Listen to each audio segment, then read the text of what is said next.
Hi there, I'm Amy Kunkle from crazybeautiful.com, and today I'm going to show you a tutorial for doing this stitched 3D star. You can see I can hold it on the top and the bottom by the threads, and as it spins you can see both of the colors. You're going to want to choose a cardstock or patterned paper that is double-sided, just because you do see both sides.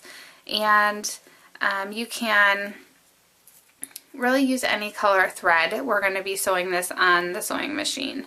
So I'm going to start today with my star framelits.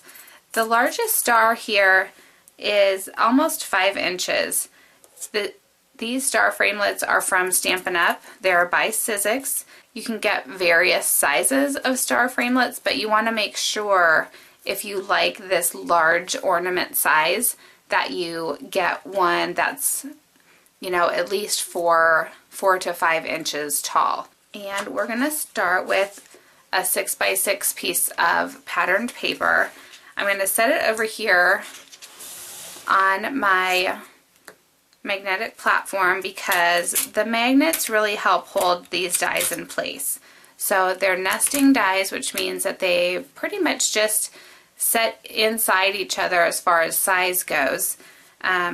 You can use a 6x6 piece and it's really handy from like a paper stack, or you can cut down at 8.5 by 11 and just use a 5.5 inch piece. This star that I have will fit on a 5.5 inch piece. So one thing you want to make sure when you're putting these on is that you do not let the framelits overlap. That's going to do damage to your steel dies. And you want to lay them out so they're evenly spaced. If you don't have a magnetic platform, you can use some washi tape or something like that to keep them in place. And once you have it set like that, we're going to run it through the Big Shot. As you're taking it off, you just want to be careful to leave it together if you can. We're going to stitch it all together. If you have trouble keeping it together, if you start with the center one, you'll probably have trouble. So I like to start with the outside one and then work my way in. So they're already kind of coming apart because my paper is pretty thin. If you use a thicker weight cardstock, you probably won't have this problem, but you can just grab some washi tape. One of the viewers on my last video gave me this suggestion. She said that she just put a piece of washi tape along the center line, and this will actually help guide my sewing too. So put the washi tape just to the left or the right, probably the right, that way we can stitch on the left. So go ahead and grab your sewing machine and I'll show you how to finish this ornament. Okay, so you're going to carefully take your stars and drop your needle down just above the point of the largest star. This will give just about 1 stitch into your paper, and then I have my tension turned down pretty low and my stitch length is about 2.5. It's sort of a typical sewing stitch, and we are going to just start sewing right through the center of our star. Now you want some thread that's left along the top.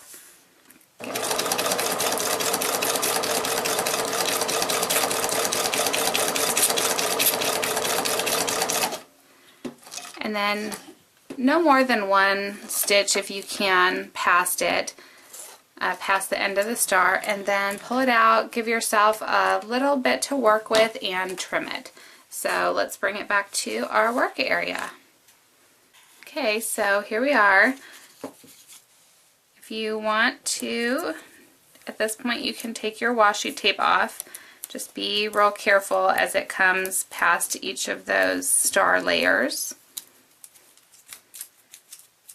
And we're going to pop our shape out of here. If it sticks as it comes off, you just carefully pull it out. You haven't done any knots or anything yet, so that should not stay there. I can see down here at the bottom I have an extra stitch, so it might try to fight me there. But go ahead and pull it off, and you want to just break these pieces free from each other. You can see our other side there.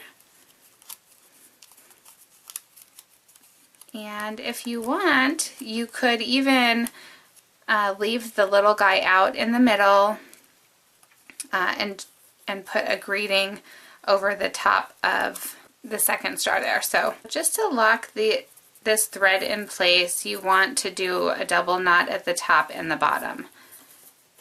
This will just kind of help keep it from pulling out later. You can also string some twine or something a little bit thicker from the top there, and that way you can hang your ornament with a little bit larger thread or twine, if you will, and then tie that double knot at the bottom and trim the bottom one down a little bit so you don't have that too long. And I would just love to see if you had a couple variations on this. I think what I'm going to do next is I'm going to die cut a star photograph, and I'm going to put that in there as kind of a sample. Thank you so much for joining me. Have a great day. Bye.